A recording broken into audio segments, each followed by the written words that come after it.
Dear students, आज की जो क्लास है हमारी it is regarding the polytechnic के जो एंट्रेंस एग्जाम है पॉलिटेक्निक का, उसके रिगार्डिंग ये क्लास है।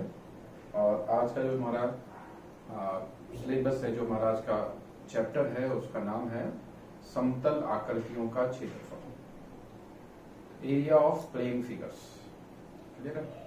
एरिया ऑफ प्लेन फिगर्स, समतल आकृतियों का क्षेत्रफल, इसके बारे में हम लोग पढ़ेंगे। पहले मैं आपको कुछ इनके फॉर्मूलेस बताऊंगा, फिर हम उनके ऊपर कुछ क्वेश्चंस भी करेंगे। तो सबसे फेमस, सबसे अच्छा formula is about the triangle. अगर आपके पास एक त्रिभुज दिया हुआ है, दिस इज द त्रिभुज। त्रिभुज मीन्स जिसकी तीन हो भुजाएं, triangle. Clear? This is triangle. Triangle में आपके पास 3 साइड्स हैं, दीज आर द 3 साइड्स। और अगर ये इसके ऊपर एक लंब है, ऑल्टीट्यूड है, दिस इज द लंब, उसको हम हाइट h मान लें और नीचे जो बेस है पूरा उसको b मान लें। हमारे पास इसका सूत्र होता है, सूत्र नंबर 1 है, this is the first formula. Area, एक एरिया को मैं ऐसे डिनोट कर रहा हूं, area is equal to half गुणा आधार गुणा ऊंचाई। ठीक? ऊंचाई, ऊंचाई, ऊंचाई, हाइट।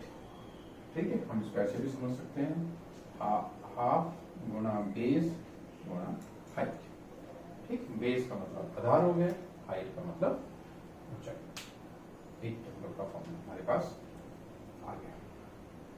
दूसरा मेथड है, अगर आपके पास 2 साइड दी हुई हो और उनके बीच में एक एंगल दिया हुआ है, यहाँ पर हमारे पास ऊंचाई दी हुई थी, हाइट दी हुई थी।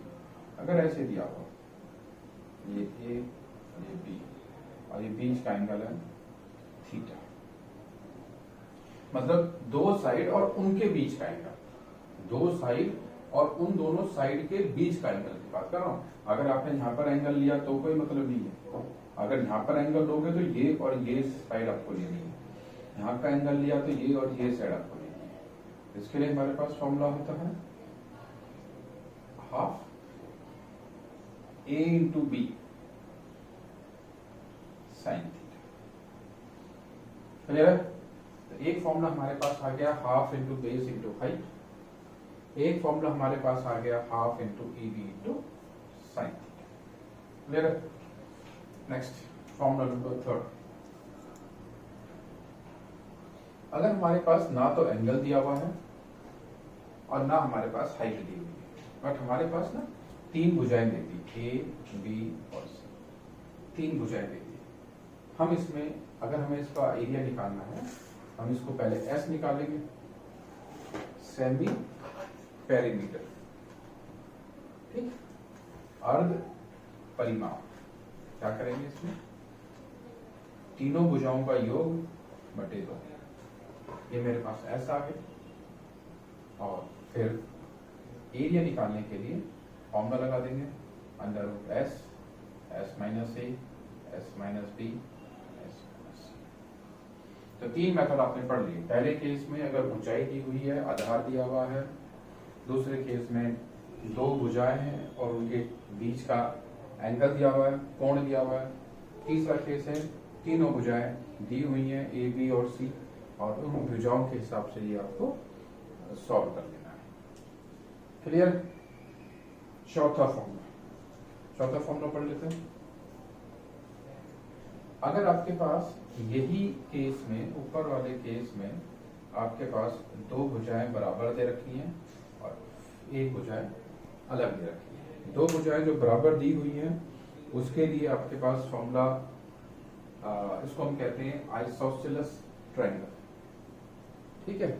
सम द्विबाहु त्रिभुज, सम द्विबाहु त्रिभुज, ऐसा त्रिभुज जिसकी 2 भुजाएं समान हो। इंग्लिश के स्टूडेंट्स के लिए आइसोसेलेस ट्रायंगल।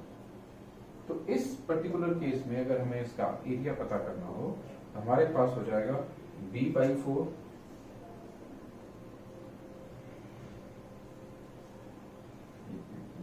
4 बाहर आ गया। ठीक है, मैं इसको दोबारा से एक सेकेंड,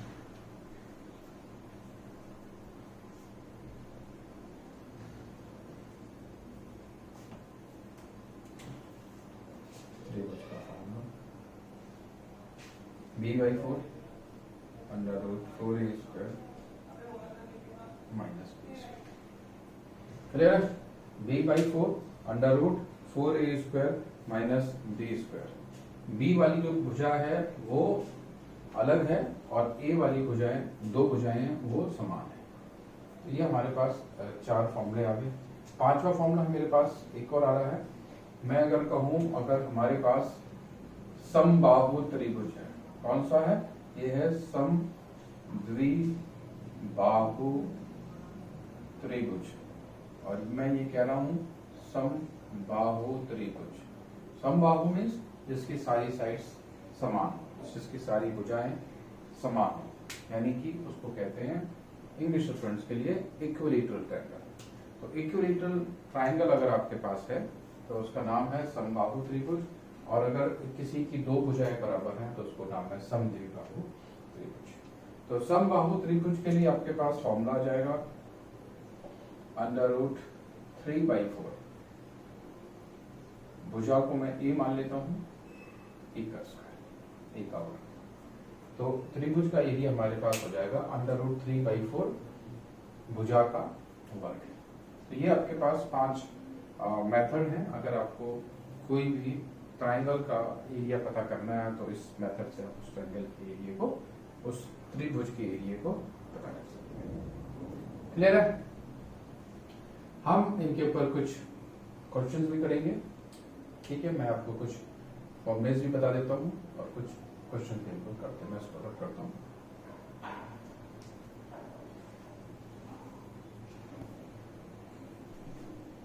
चलिए बच्चों, हम लोग एक सवाल करते हैं। एक त्रिभुज है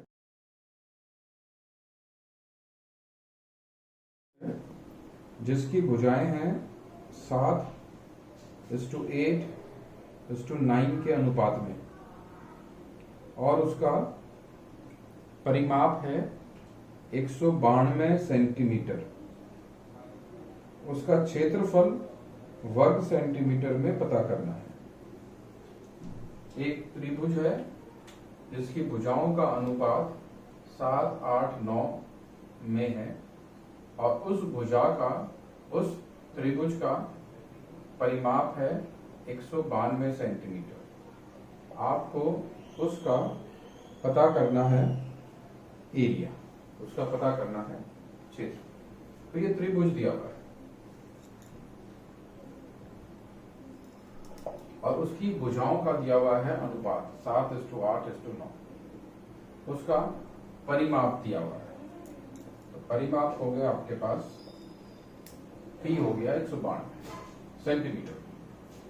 आपको पता करना है कि उस त्रिभुज का क्षेत्रफल कितना हो, उस त्रिभुज के क्षेत्रफल तक आपको पहुंचना। चलिए करते हैं इस क्वेश्चन को। तो आपके पास है 7:8:9। तो आप मुझे बता दीजिए कि कितनी इसकी एक एक भुजा होगी। तो मैंने तो नाम दे देता हूँ। पहली भुजा A, B और C है। तो ए भुजा कितनी हो जाएगी? 7/, आपको अनुपात दिया होता है तो पता करने का मेथड ये है कि पहले तो इन सबको जोड़ लो। 7 और 8 15, 15 और 9 24, 24 हमारे पास आ गया।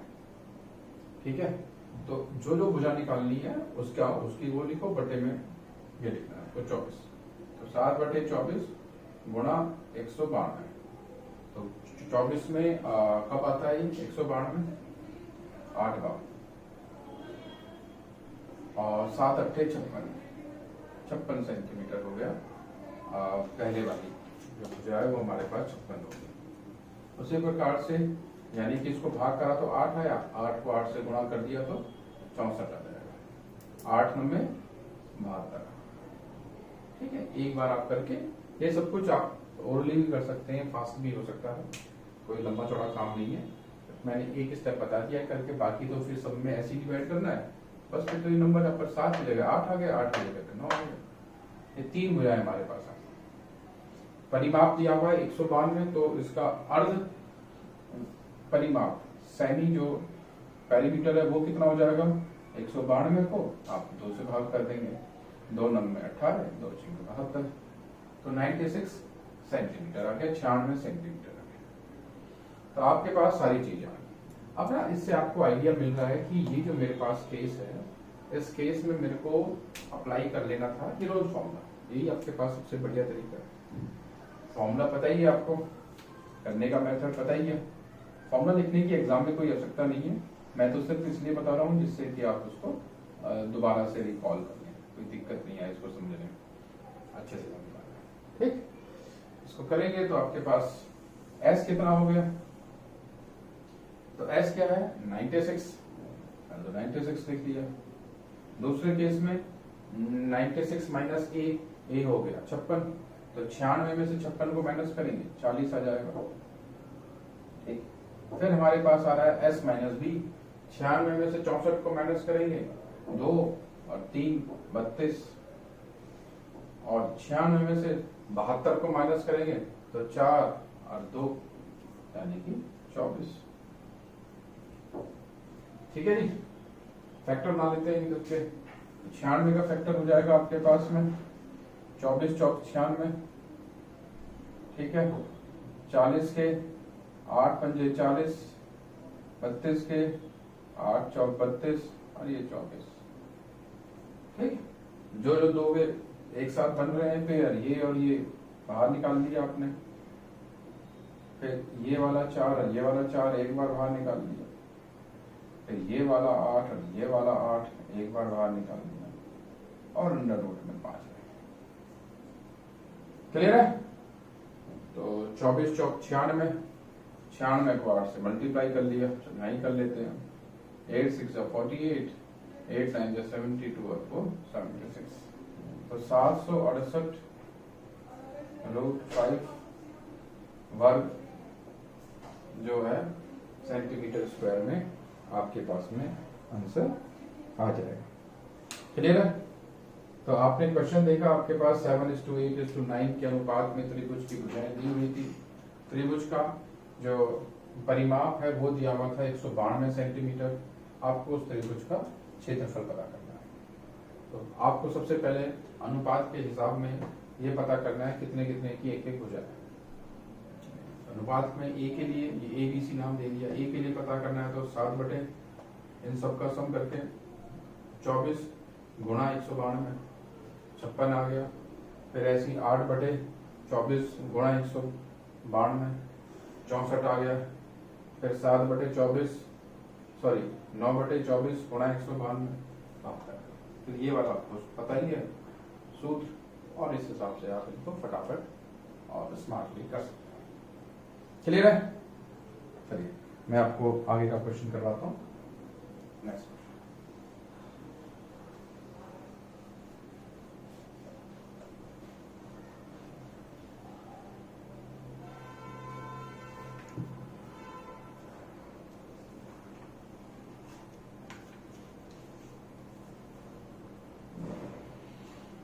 देखिए, एक वर्ग है 132 सेंटीमीटर, लंबे तार को मोड़कर बनाया गया है। एक वर्ग 132 सेंटीमीटर लंबा तार है, उसको मोड़कर बनाया गया है। यदि इस तार को मोड़कर वृत्त बनाया जाए तो वृत्त का क्षेत्रफल वर्ग के क्षेत्रफल के हिसाब से क्या होगा, कम या ज्यादा। तो एक आपके पास वर्ग है 132 सेंटीमीटर लंबे तार को मोड़कर बनाया गया। तो आपके पास एक ना तार है, इस तार की लंबाई है 132 सेंटीमीटर। क्लियर है? अब आपने क्या करा, इससे एक बना दिया वर्ग। ठीक, इससे वर्ग बना दिया और उसका एरिया निकाल लिया। फिर इसी तार से आपने एक बना दिया वृत्त, वृत्त का एरिया निकाल लिया। ठीक है जी? अब पहला केस लेके चलते हैं।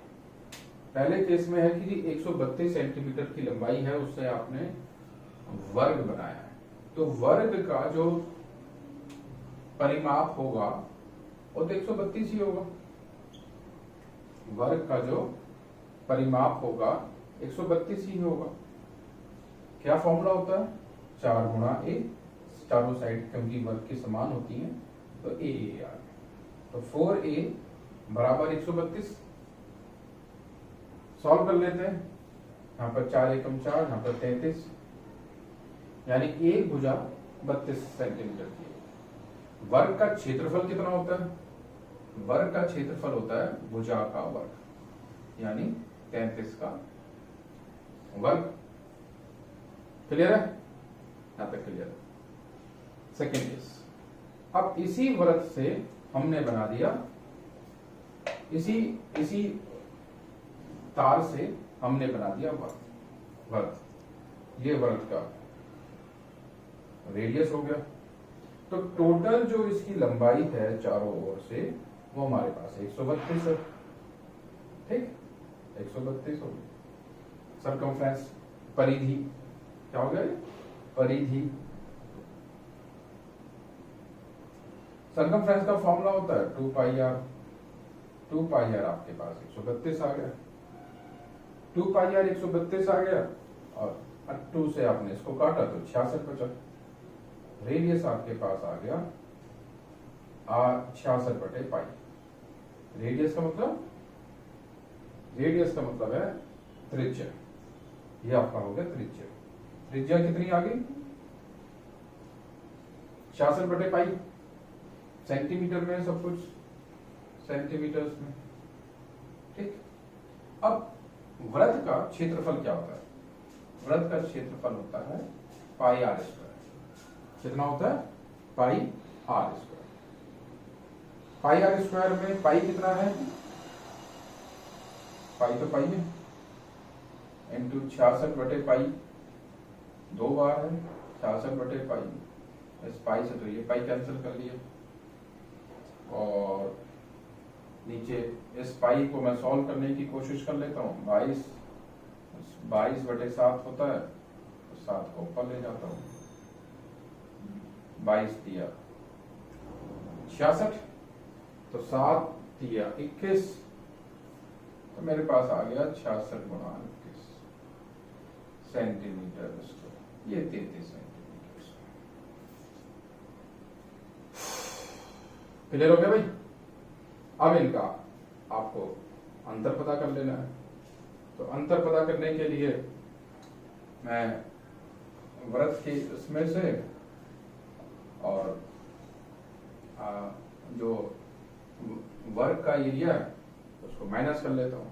तो 66 और 33 है, और फैक्टर बना लेता हूँ 66 के।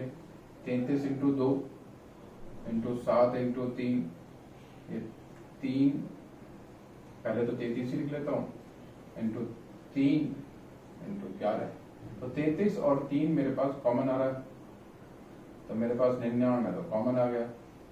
2 सत्ते 14 यहां से आ गए, 11 यहां से आ गए। ठीक है जी। 14 में से 11 माइनस करा तो मेरे पास 3 आ गया। 3 नंबर 27, 3 नंबर 27 और 2 29। तो 297 वर्ग सेंटीमीटर का क्षेत्रफल बड़ा होगा वृत्त का वर्ग से। क्वेश्चन पूछा गया था कि अगर आपके पास एक तार है, वायर है, उसकी लंबाई है 132 सेंटीमीटर, तो उस तार से अगर हमने 2 बना दिए, जैसे एक तो बना दिया वर्ग और एक बना दिया वृत्त, तो उसमें से ये पूछा था कि जो वृत्त है उसका एरिया, उसका क्षेत्रफल जो वर्ग है उसके क्षेत्रफल से कितना छोटा या बड़ा होगा। तो आपने वो सब देखा करके आपको इन सब क्वेश्चंस को करने के लिए फॉर्मूलेज पे थोड़ा सा कमांड होना चाहिए। जितने ज्यादा फॉर्मूलेज पे कमांड होगा उतने आपकी स्पीड बढ़ेगी और उतने आप आंसर्स के क्लोज आते रहेंगे। और कोई मेथड नहीं है कि मैं कुछ हवाई मेथड इसमें ऑफर करेंगे, जो मेथड है वो तो करना ही पड़ेगा। आप अपनी स्पीड को बढ़ाने के लिए जहां जहां पर जिस तरीके से आपको मैंने बताया, आप इस तरीके से इसको सॉल्व कर करके फास्ट आगे बढ़ सकते हैं। रूल्स आपको सबके पता होने चाहिए, मैं यहाँ पर रूल्स बताता चल रहा हूँ। अगर आपने रूल्स पे अच्छे से कमांड कर रखा, then everything will be fine. चलिए इसी बात पे हम एक क्वेश्चन करते हैं नेक्स्ट।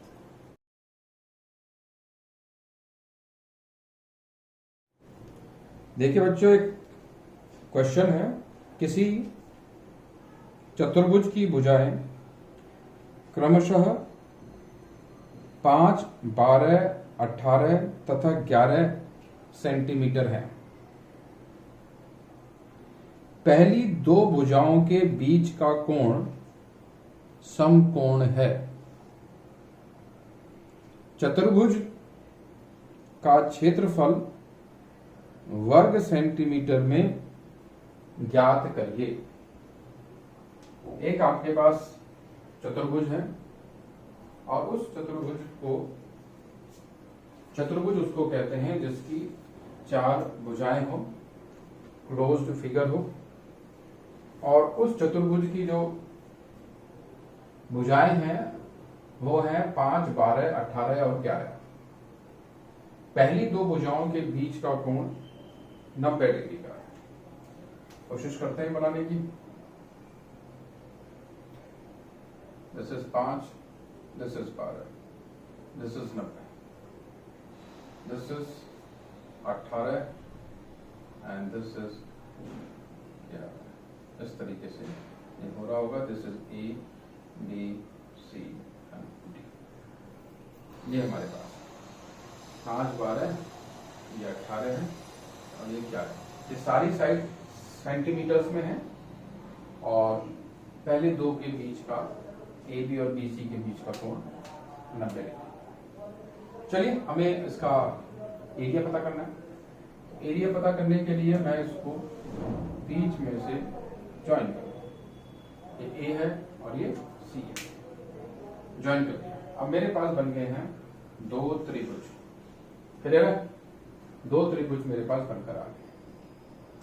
तो पहले वाले त्रिभुज में जो मेरे पास फॉर्मूला अप्लाई हो रहा है एबीसी में, त्रिभुज एबीसी में ये 90 डिग्री का कोण है, तो ये आधार है और ये ऊंचाई है।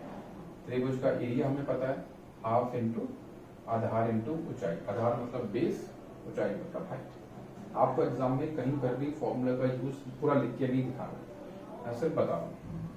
आपने हाफ लिखा, 5 लिखा, 12 लिखा, 2 6 12, 5 30 सेंटीमीटर स्क्वायर इस वाले हिस्से का एरिया।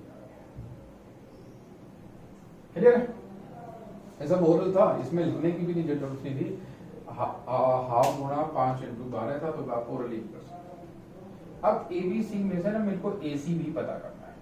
तो चूंकि इसमें एक कोण समकोण है, 90 डिग्री का बन रहा है, तो यहाँ पर पाइथागोरस थ्योरम अप्लाई होगी। और चूंकि आपको पाइथागोरस आती होगी, मुझे उम्मीद है, फिर भी मैं बता देता हूँ एक बार आपको। मान लीजिए पाइथागोरस थ्योरम में अगर ये जो 90 के सामने वाली जो भुजा है उसे हाइपोटेन्यूज कहते हैं, बाकी दो भुजाएं हैं ये लंब हो गई और ये आधार हो गई। तो हाइपो का वर्ग बराबर होगा लंब का वर्ग और प्लस आधार के वर्ग के बराबर। तो हाइपो कितना हो गया आपके पास? 5 का स्क्वायर, 12 का स्क्वायर, सबको सॉल्व कर करा लेंगे तो आपके पास ये 13 आ जाएगा। उम्मीद है सब आपको आता होगा। क्लियर है? अब हमारे पास बचता है ये वाला triangle. This is the triangle जिसका हमें पता करना है। तो अब आपको देखना है ट्रायंगल एडीसी। आपको साफ साफ पता पड़ रहा होगा कि भाई मेरे को तो एडीसी देखना है, तो एडीसी के हिसाब से अगर मैं करूं इसको, मैं इसमें लगा सकता हूं हीरोन्स फॉर्मूला। 3 भुजाएं हैं, हमारे पास किसी का भी एंगल दिया हुआ नहीं है, तो हम इसमें लगाएंगे हीरोन्स फॉर्मूला। अब हीरोन्स फॉर्मूला जब आप लगाते हैं तो सबसे पहले तो आपको एस चाहिए होता है। तो how much is S? S का मतलब है इन तीनों भुजाओं का सम, 11 + 8 + 13। ये सब कुछ ओरल हो सकता है। क्लियर है?